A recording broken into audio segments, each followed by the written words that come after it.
Assalamualaikum warahmatullahi wabarakatuh. Tema khotbah Jumat mengenai penyakit nafsu sebagai penyebab murkanya Allah, bersifat warning dan nasihat atau tazkirah. Bahaya mempertuhankan hawa nafsu, dampak negatifnya bagi spiritual, dan bagaimana hal tersebut bisa mendatangkan kemurkaan Allah. Beberapa penyakit syahwat adalah fasik, sombong, zalim, dusta, dan banyak dosa. Penyakit ini akan menghalangi manusia mengenal Allah, yang mengakibatkan individu dimurkai oleh Allah Subhanahu wa Ta'ala. Sebelum lanjutkan, subscribe, like, share channel ini, follow Instagram dan FB medsos Masjid Ukhuwah Islamiyah ini. Mari kita dengarkan khutbah Jumat dari Al-Ustadz Dr. Haji Ibrahim STMT ini. Wassalamualaikum warahmatullahi wabarakatuh. Assalamualaikum warahmatullahi wabarakatuh.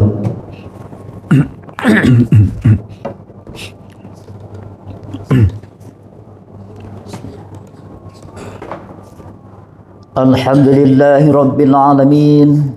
Alhamdulillah alladzi ba'atha fil ummiyina rasulan minhum yatlu alaihim ayatihi wa yuzakkihim wa yu'allimuhumul kitaba wal hikmah wa in kanu min qablu la fi dhalalin mubin. Asyhadu an la ilaha illallah wahdahu la syarika lah wa asyhadu anna Muhammadan abduhu wa rasuluhu la nabiyya ba'dah. Allahumma salli wa sallim wa barik ala habibina safina qudwatina sayyidina Muhammadin wa ala alihi wa ashabihi ajmain. Ma'asyiral muslimin rahmatullah, usikum wa nafsi bitaqwallah faqad fazal muttaqun. Wa qala ta'ala fi Qur'anil Karim, a'udzu billahi minasyaitonir rajim. Ya ayyuhalladzina amanu taqullaha haqqa tuqatih wa la tamutunna illa wa antum muslimun. Ma'asyiral muslimin, jamaah salat Jumat Masjid Ukhuwah Islamiyah yang dirahmati Allah.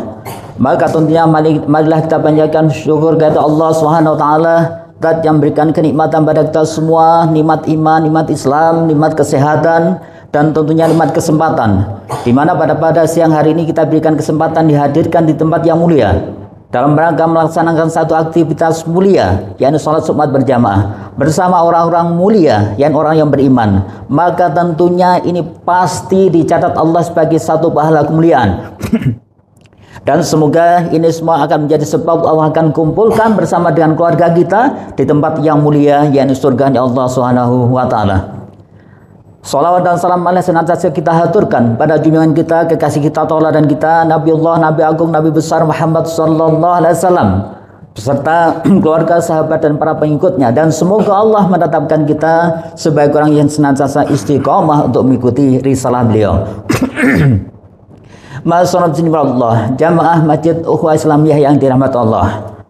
Pada kesempatan yang mulai ini khotib akan menyampaikan satu tema dalam khutbah ini, yakni penyakit syahwat menjadi sebab kemurkaan Allah.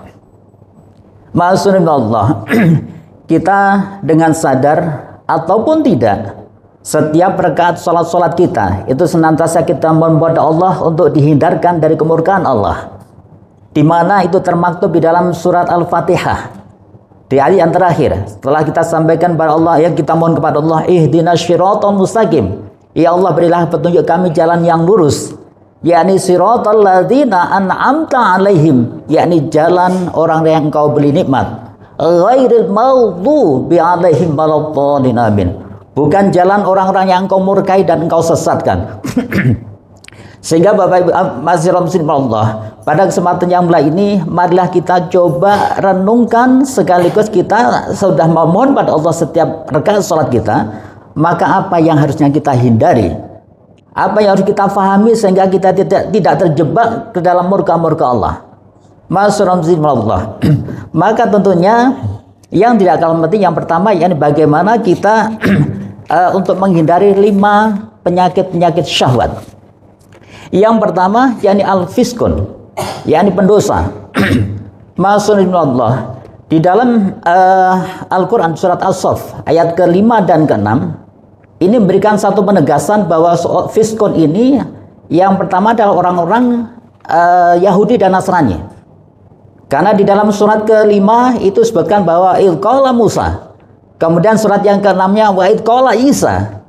Di mana kita tahu semua bahwa mereka meyakini bahwa Nabi Musa adalah moyangnya orang-orang Yahudi, sedangkan Nabi Isa adalah moyangnya orang-orang Nasrani. Yang di situ beliau berdua itu menyampaikan bahwa sesungguhnya nanti akan ada mim ba'di ismuhu Ahmad. Ada seorang nabi yang namanya Ahmad atau Muhammad yang digambarkan persis di dalam kitab mereka Taurat maupun Zabur dan Injil. Yang sesungguhnya di situ nanti ada Nabi Muhammad SAW yang akan hadir sebagai nabi terakhir yang akan membenarkan dan menyempurnakan ajaran beliau berdua.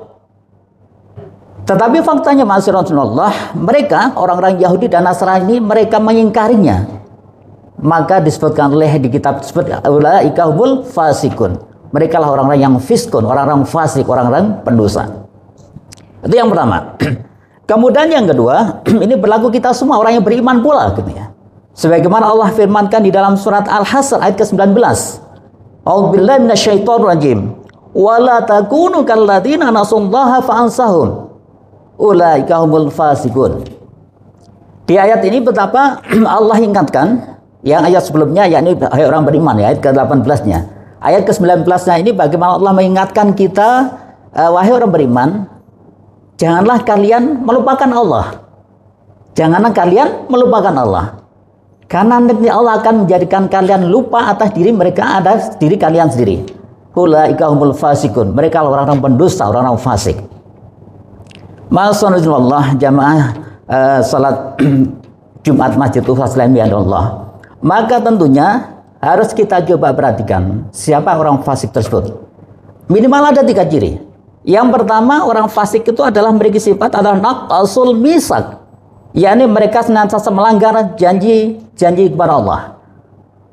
Sebagai orang beriman, kita tahu persis dalam surat Al-Isra ya. Allah firmankan bahwasanya kita semua di alam barzah telah dipersaksikan dengan satu kalimat alastu birabbikum. Benarkah aku ini Rabbmu? Kemudian kita menjawab kita menjawab bala, benar ya Allah, syahidna, dan kami semua bersaksi. Artinya setiap ruh yang ditiupkan pada diri kita, apalagi orang beriman, itu telah bersaksi bahwa Allah adalah Rabbnya. Maka sebagai satu konsekuensinya, maka tentunya ini ada satu perjanjian yang harus dilakukan antara Rabb, antara Al-Khaliq dan makhluk yang diciptakan dan menciptakan. Dan orang-orang fasik itu Rasulullah, mereka senantiasa mengingkari itu semua. Mengingkari itu semua. Kemudian ciri yang kedua, yakni orang-orang fasik itu disebutkan dengan qit'ul amrillah, yakni mereka meninggalkan perintah-perintah Allah. Karena mereka telah mengingkari perjanjian dengan Allah, maka yang muncul bisa dipastikan mereka akan meninggalkan perintah-perintah Allah. Sholat ditinggalkan, dia beriman, gitu ya. Kemudian zakat ditinggalkan, dia beriman. Puasa ditinggalkan, dia beriman. Itu bagian orang fasik, orang pendosa. Masih Allah. Kemudian yang ketiga, ciri orang-orang fasik adalah al-fasad, yang membuat kerusakan di muka bumi ini. Sehingga Allah tegaskan di dalam surat Al-Baqarah di awalnya, ayat ke-8-nya. A'udzubillahi minasyaitonir rajim. Wa minan nasi may yaqulu amanna billahi wal yaumil akhir wa ma hum bimumin. Jadi betapa banyak orang yang mengatakan aku beriman pada Allah dan hari akhir, wa ma hum bimumin. Sedangkan mereka tidak beriman pada Allah SWT. Sehingga saat mereka melakukan satu kerusakan di muka bumi, mereka diingatkan, janganlah kalian membuat kerusakan di muka bumi ini.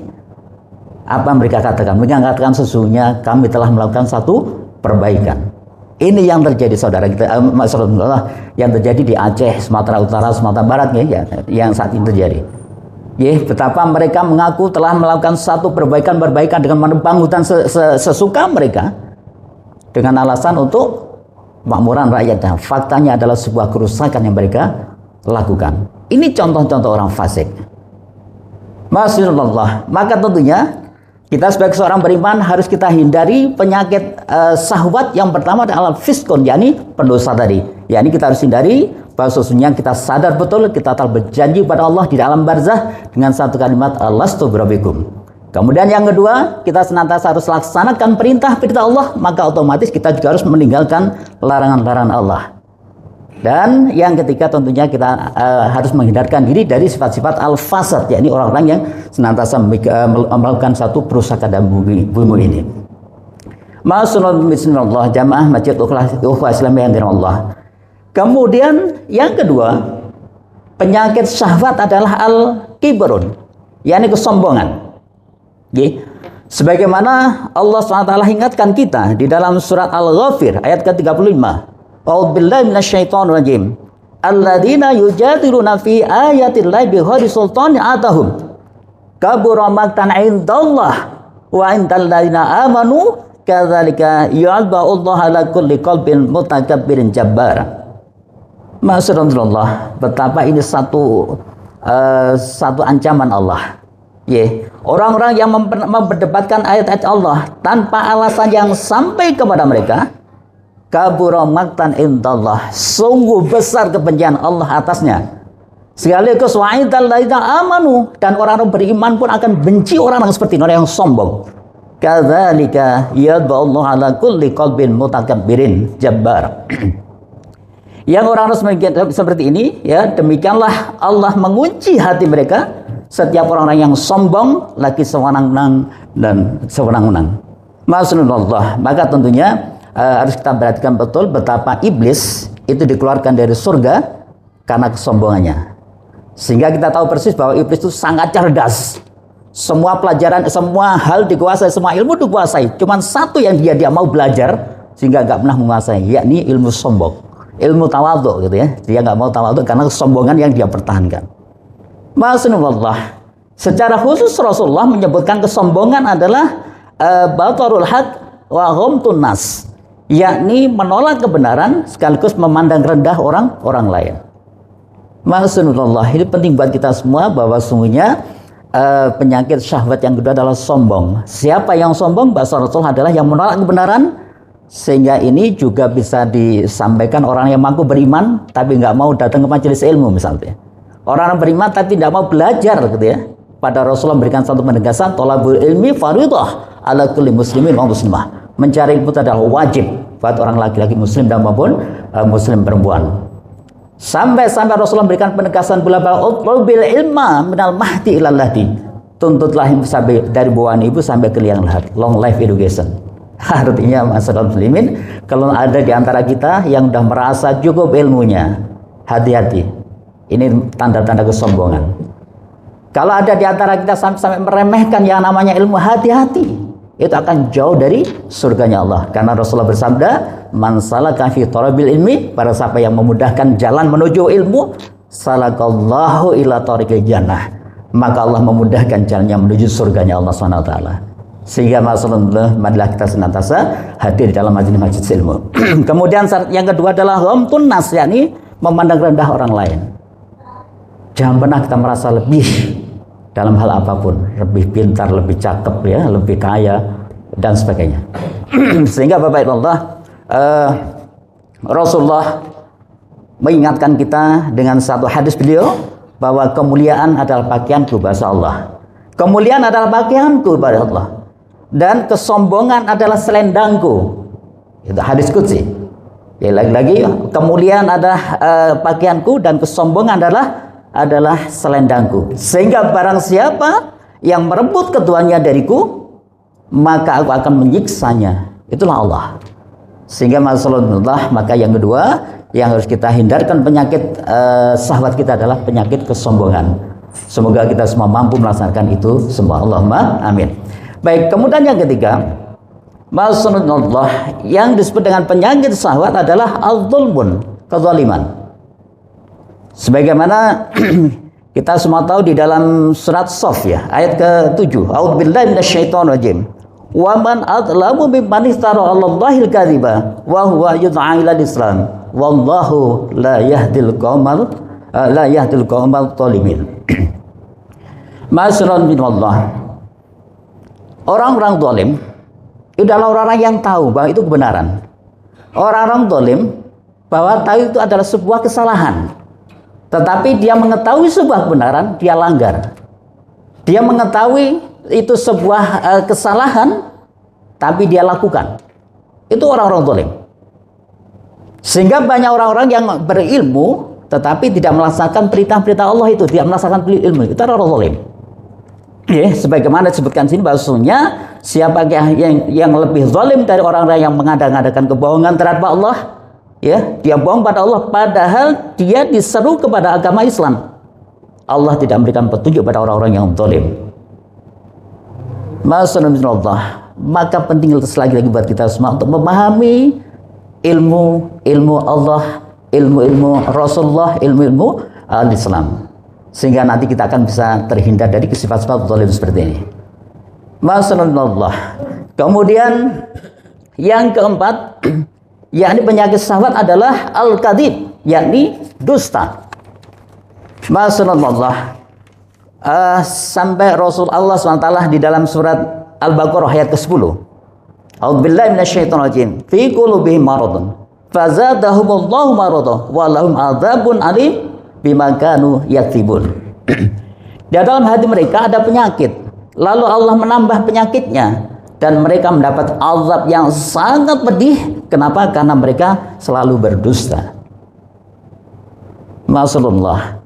Kedustaan ya kalaupun sudah dilakukan itu biasanya akan menambah kedustaan berikutnya. Begitu dusta pertama, dusta kedua, dusta ketiga, artinya dusta yang kecil itu bisa menjadikan dusta kita semakin besar. Sehingga Rasulullah secara khusus mengingatkan kita dengan hadis beliau, ya, yang diriwayatkan Imam Bukhari Muslim, hendaklah kamu berpegang pada kebenaran. Hendaklah kamu berpegang pada kebenaran, karena sungguhnya kebenaran itu menunjukkan kebajikan. Ya, dan kebajikan menunjukkan kepada surga. Dan tidaklah seorang laki-laki tetap berlaku benar dan memilih untuk melakukan kebenaran tadi hingga tertulis di sisi Allah sebagai orang yang benar, sekaligus dikenal sebagai orang yang benar di masyarakat. Sebaliknya, Rasulullah mengingatkan, dan jauhilah olehmu akan dusta.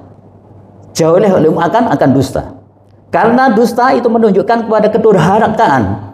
Dan sesungguhnya kedurhakaan itu akan menunjukkan kepada neraka. Dan dia adalah seorang laki-laki akan tetap berdusta dan memilih senantiasa melakukan dusta hingga tertulis di wajah mereka atau dalam diri mereka di sisi Allah sebagai pendusta.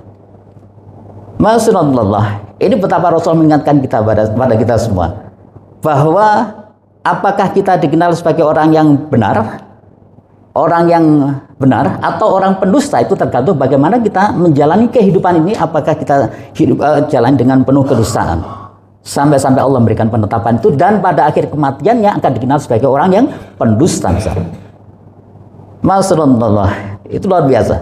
Kemudian yang terakhir sebagai penyakit syahwat adalah kasratul ma'asi, yakni banyaknya berbuat maksiat. Sebagaimana Allah firmankan dalam surat Al-Mutaffifin ayat ke-14. A'udzubillahi minasyaitonirrajim. Kalla bal rana ala qulubihim ma kanu yaksibun. Sekali-kali tidak, kalla, ya. Bahkan apa yang selalu mereka kerjakan itu selalu menutupi hati mereka. Hati mereka berkarat dan tertutup karena dosa yang sering mereka lakukan. Masyaallah. Ternyata yang kelima adalah penyakit syahwat itu bagian kasratul ma'asi. Terlalu banyak melakukan maksiat-kemaksiatan. Untuk itu, marilah kita senantiasa untuk menghindarinya. Masyaallah. Ketika kelima hal ini ada dalam diri seseorang, yakni penyakit fiskun, pendosa, penyakit kibrun, sombong, kemudian penyakit zulmun, aniaya, penyakit kadzib, yakni dusta, dan penyakit kasratul ma'asi, itu akan menjadi sebab al-maghdubi bi'alaihim, kemurkaan Allah atas diri seseorang tersebut. Semoga kita semua terhindar dari penyakit-penyakit hal tersebut. Allahumma amin. Masyaallah. Maka tentunya Rasulullah memberikan satu solusi. Kalaupun itu misal ada dalam diri kita, kalaupun itu misal ada sebagian penyakit tadi ada dalam diri kita, maka yang kita lakukan adalah senantiasa al-mujahadah, yakni bersungguh-sungguh. Sebagaimana Allah firmankan dalam surat Al-Ankabut ayat 69, "A'udzubillahi minasyaitonir rajim. Walladzina jahadu fina lanahdiyahum subulana wa innallaha lama'al muhsinin." Orang-orang yang berusaha dengan sungguh-sungguh untuk mencari keridhaan Allah, maka kami benar-benar akan kami tunjukkan pada mereka jalan-jalan Allah. Sesungguhnya Allah benar-benar bersama dengan orang yang berbuat kebaikan. Semoga kita semua mampu melaksanakan itu semua sehingga kita terhindar dari penyakit syubhat syahwat tadi dan akhirnya kita mendapatkan petunjuk dari Allah Subhanahu wa taala. Allahumma amin. A'udzu billahi minasyaitonir rajim. Bismillahirrahmanirrahim. Wal 'asri innal insana lafi khusrin illa alladzina amanu wa 'amilus solihati wa tawassaw bil haqqi wa tawassaw bis sabr. Aqulu qali hadza astaghfirullahu li wa lakum innahu wal ghafurur rahim.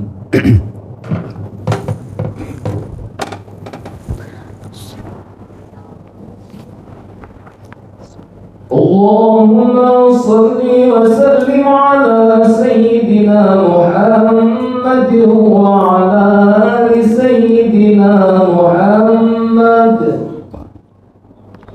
Ya Allah.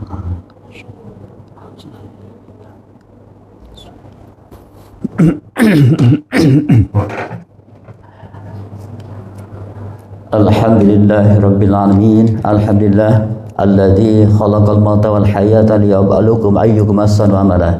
Asyhadu an la ilaha illallah wahdahu la syarika lah wa asyhadu anna Muhammadan abduhu wa rasuluhu la nabiyya ba'dah. Allahumma shalli wa sallim wa barik ala habibina safina qutbatina sayyidina Muhammadin wa ala alihi wa ashabihi ajmain. Ma'asyiral muslimin rahimallahu usikum wa nafsi bi taqwallah faqad fazal muttaqun. Wa qala ta'ala fi qur'anil karim a'udzu billahi minasyaitonir rajim. Ya ayyuhalladzina amanu taqullaha wa tanzur nafsum ma qaddamat lighad wattaqullaha innallaha khabirum bima ta'malun. Masyaallah, maka tentunya selain kita memuji syukur pada Allah SWT dan sekaligus bersolat atas Rasulullah, maka penting buat kita untuk senantiasa meningkatkan ketakwaan kita kepada Allah SWT. Meningkatkan kita kepada Allah SWT dengan cara apa? Dengan melaksanakan seluruh perintahnya dan meninggalkan seluruh larang-larangannya. Masyaallah, kalau ada khutbah yang pertama tadi, kita berusaha untuk menghindari penyakit-penyakit syahwat. Maka tentunya untuk menyempurnakan itu semua, kita juga perlu untuk menghindari penyakit-penyakit syubhat. Sehingga ghairul maghdubi alaihim waladdallin. Jadi kemurkaan Allah sekaligus kesesatan tidak akan pernah kita dapatkan. Dan penyakit syahwat ini hanya kita bisa dapatkan dengan ilmu, lagi-lagi dengan ilmu. Sehingga dari majelis yang mulia ini, marilah kita senantiasa ikatkan diri kita untuk tidak pernah berhenti menuntut ilmu, sehingga kita akan mendapatkan satu ilmu yang sebenarnya harus kita lakukan. Al-haqmi rabbik fala takunanna minal mumtarin. Jadi sebenarnya kebenaran dari Allah, dan janganlah kita semua merasa ragu. Semoga kita semua diberikan keteguhan untuk senantiasa istiqamah di Allah dan terhindar dari murka dan kesesatan dari Allah Subhanahu wa taala. A'udzu billahi minasyaitonir rajim. Innallaha wa malaikatahu yusholluna 'alan nabi. Ya ayyuhalladzina amanu shallu 'alaihi wa sallimu taslima. Allahumma shalli 'ala sayyidina Muhammad wa 'ala ali sayyidina Muhammad kama shallaita 'ala sayyidina Ibrahim wa 'ala ali sayyidina Ibrahim wa barik 'ala sayyidina Muhammad wa 'ala ali sayyidina Muhammad kama barakta 'ala sayyidina Ibrahim wa 'ala ali sayyidina Ibrahim fil 'alamin innaka Hamidum Majid. Allahumma ighfir lil muslimina wal muslimat wal mu'minina wal mu'minat al ahya'i minhum wal amwat innaka sami'un qaribun mujibud da'wat ya qadiyal hajat. Allahumma ighfir lana dhunubana wa li ikhwanina alladziina sabaquna bil iman wa la taj'al fi qulubina ghillan lil ladzina innaka ra'ufur rahim. Allahumma arinal haqqa haqqan warzuqna ittiba'ah wa arinal batila batilan warzuqna ijtinabah. Allahumma inna na'udzu bika min ilmin la yanfa wa qalbin la yahsha wa amalin la yurfa wa du'ain la yusma. Rabbana dhalamna anfusana fa illam taghfir lana wa tarhamna lanakunanna minal khasirin. Rabbana la tuzigh qulubana ba'da idh hadaitana wa hab lana min ladunka rahmah innaka antal wahhab. Allahumma ya muqallibal qulub tsabbit qulubana ala dinik, ya musharrifal qulub syarrif qulubana ala ta'atik. Rabbana atina fid dunya hasanah wa fil akhirati hasanah wa qina adzabannar wa adkhilna jannata mal abrar ya aziz ya ghaffar ya rabbal alamin. Subhana rabbika rabbil izzati amma yasifun wa salamun alal mursalin walhamdulillahi rabbil alamin. Aqimis shalah. Subscribe, like, dan share channel ini. Follow Facebook dan Instagram kami.